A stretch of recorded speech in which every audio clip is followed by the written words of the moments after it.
เมื่อในเดือนนักกินข้าวน้องนังยามตันมีเพิ่มมาเก้าของน้องอาลูเฮียก็ดึกลัดเบ็ดตันปนซุปนี่เผื่อนี่ไอ้ช่วยนี่อาลูมันเราเขาคู่นึกไก่กว่าไปด้วยนี่อาลูไอ้เจ๊กนี่ไอ้กึดอาลูมีงมเจอนี่ก็ลัดเบ็ดตันปนซุปนี่มันเรานึกไก่กว่าไหนนี่อาลูไอ้นี่ลานี่เฮ็ดเจ๊นี่มาอาลูเจ๊กมูกินเบ็ดตันอิ่มนี่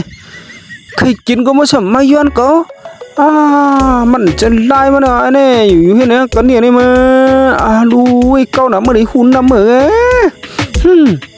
ไปมาแทงปองหมดมือไปมาแทงกำวันก็ตื่นบันมือเรียนไปอะไรที่ไหนเที่ยวหรอไอ้บอกในเดไว้ว่าเมื่อไรขี่ก้าอะไรเมื่อไปป่วนเลยนายจ้อยน่ะเมื่อตวงไว้ไอ้บุ้มได้ขี่ก้าอะไรเมื่อเดินป่วนก็เลยหรอไอ้ก็ย่างสามยางไอ้ก็ตันขึ้นเมื่อเว้ยใส่เกี่ยวอยู่ไอ้จ้อยไอ้ฮีก็มันเดินลำมากขึ้นดองอยู่เมื่อว่าก้าเล็กกวนหม้อก้าเลี้ยนไว้เวียนนายอารมณ์ใช้ลายเอามือ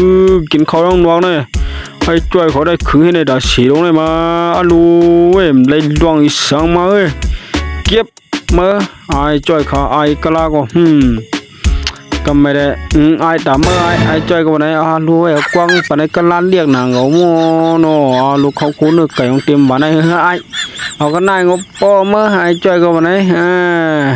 เขาคนล่างลงเขาก็เฮ็ดลงกว่าเมื่อปอว่าปันเมื่อกันนายงบปอดู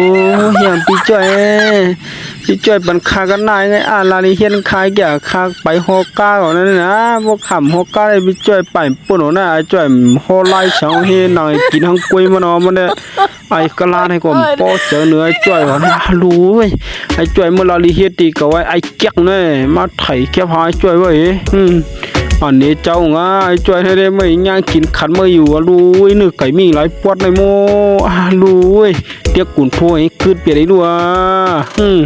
เอาห้องเจ้ามากก็ไม่ย่างกินขันมือวันนี้กดดีกับห้องเจ้าเอาเข้าหมดก่อนขันมือกินอีกก่อนเลยว่ามั่มหูเขาได้ก็มีกุ่นโทได้ก็ได้กุ่นโทจ้าลีในมั่มหูเลยนะเมื่อใหญ่ถามว่าเมื่อใดอะไรกินเนี่ยก็ไม่ยกมือเย็นนี่ไอ้จ้อยก็เอาคืดเบียดเอาเฮ้ลูกุนทั่วไอ้กล้าในอ้อมเคยเจอไว้เกี่ยวเลยเนาะลูกุนทั่วจ่าเหลียเนี่ยกำเดียวไอ้จ่อยกึดลุงอ่ะเป็นกำเดียวโม่เฮ้ยยี่ไว้ขึ้นไอ้เมื่อก็ไม่เหมือนไอ้ลูมาถอก่อนมั่วเฮ้เขาคุ้นเนื้อไก่เฮ้ไม่ยากกินขันเมื่อก็ไอ้จ่อยเมื่อได้เมื่อลาลีเขียนอ่ะโม่ลูสังปันตันก็ได้ก็มีเฮ็ดตัวเมื่อจังในหลวงได้ว่าไหนเมื่อเปิดไว้ดีในลีละก็ไม่ไอ้จ่อยตัวก็เหมือนตัวอะไรเมื่อห้องเจ้ามาขึงการไม่ก่อนก็ไม่ได้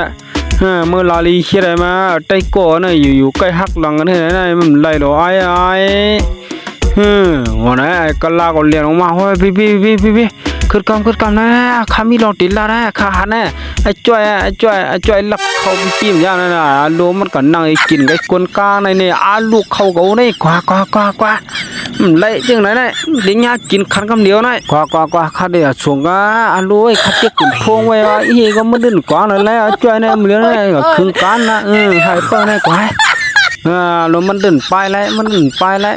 ใครยิบกุ่นทวงไว้นะริมหมดว่าไหนกำว่าปีกับเธอใครเตี้ยกันไอ้ใจมาดิคุณนำมือกันทำไมได้วันไหนเนี่ยไอ้ปีก็ไปลงมาไอ้ใจมือลักเขาก็มาอย่างไรลูกุ่นทวงจะหลีเตี้ยมั้งเตี้ยไอ้วันไหนไอ้กะลาก็เตี้ยมั้งไอ้ปีมันต้องมาเมื่อไหร่วันไหนเนี่ยไอ้ใจหยากินคำมันหยาบิสังเวียกขามัน